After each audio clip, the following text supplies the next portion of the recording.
Subject factory verb হবে যদি তারপরে অবজেক্ট থাকে তাহলে কমপ্লিমেন্ট থাকে। তাহলে অবজেক্ট কি? অবজেক্ট হচ্ছে noun, pronoun, noun phrase, noun clause. এবং আমরা অবজেক্টকে কিভাবে শনাক্ত করতে পারি? ভার্বের পরে যদি নাউন বসে, প্রোনাউন বসে, নাউন ফ্রেজ বসে, নাউন ক্লজ বসে, অথবা ধরো এইভাবে বুঝলাম না যেটা নাউন প্রোনাউন, ওটাকে যদি আমি ইট দ্বারা রিপ্লেস করতে পারি, ব্যক্তি হইলে হিম অথবা হার সিঙ্গুলার হলে, প্লুরাল হলে কি হবে? দ্যাম দ্বারা রিপ্লেস করতে পারি, তাহলে সেটা অবজেক্ট। যেমন ধরো আই হ্যাভ দ্য পোর, ঠিক আছে? এখন এই ওয়ার্ডটা দ্যাম দ্বারা রিপ্লেস করা যায় না? আই হ্যাভ দ্যাম, তাহলে এটা কি বলো? অবজেক্ট। আর কমপ্লিমেন্ট হলো কি? কমপ্লিমেন্ট হচ্ছে ভার্বের পরে, এটাও কিন্তু ভার্বের পরে, ভার্বের পরেই noun, pronoun, noun phrase, noun clause, adjective আছে। কি আছে? ওই কমপ্লিমেন্টে একটা কি বেশি?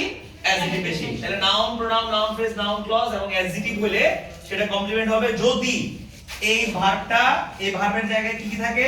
am, is, are, was, were, তারপর have, has এবং had।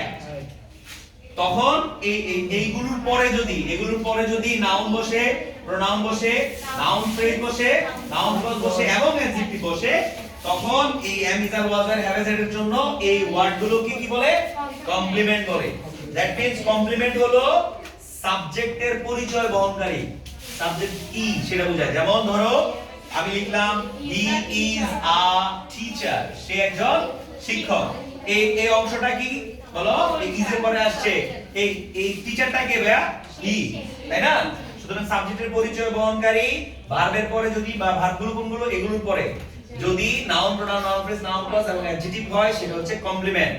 আর অন্য ভার্বের পরে, এগুলো ছাড়া অন্য ভার্বের পরে যদি noun, pronoun, noun phrase, noun clause হয় এবং যেটাকে ইট দ্বারা রিপ্লেস করা যায়, ব্যক্তি হলে হি অথবা হিম অথবা হার অথবা দেম দ্বারা রিপ্লেস করা যায়, তাকে অবজেক্ট বলে।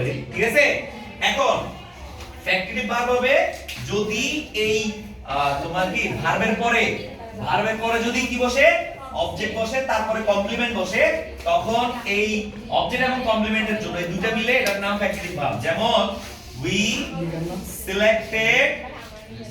we selected him our captain, okay? We selected him our captain. তাহলে এই হিমটাকে সাবজেক্ট করো, কি হয়? হি, এরপর মাঝখানে ইজ দাও, our captain মিনিংফুল না? বলো। তাহলে এটা অবজেক্ট। কেন অবজেক্ট? এটা ছাড়া বাক্য হয় we selected him হয় না? তাহলে এটা অবজেক্ট। তাহলে এই অংশটা ইজ এর পরে মিলছে না? তাহলে এটা কি? কমপ্লিমেন্ট। তাহলে এটা যেহেতু কমপ্লিমেন্ট, এটা যেহেতু অবজেক্ট, এই ভার্বের নাম কি? Factory verb.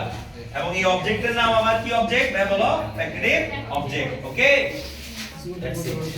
বুঝতে পারছি? তো সাধারণত আমরা ধরতে পারি ইলেক্ট, সিলেক্ট, মেক, nominate, ওকে?